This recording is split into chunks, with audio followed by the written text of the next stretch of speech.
सारंगपुर हटिंग ठारे आयोजित football tournament रे जोगदेले प्रीतिरंजन घोड़ाई।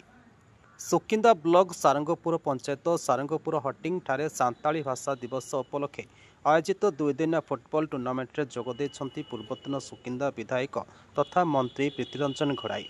यह टूर्नामेंट 2 दिन धरी चालू रही बेले टूर्नामेंट रे 32 टीम भाग नहीं देखा मिलता। खेल आरंभ होगा पूर्व खेलाड़ी मानकु गहन में किसी समय बिताई खेलाड़ी मानकु उत्साहित करथिबा बेले खेल में विजय लाभ करथिबा टीम और रनर्स टीम को पुरस्कार ट्रॉफी प्रदान करथिले। एही कार्यक्रम में पूर्वतन मंत्री प्रीतिरंजन घोड़ाई सहित सागंगपुर पंचायत सरपंच धरित्री साहू उपस्थित थिबा देखा मिलता।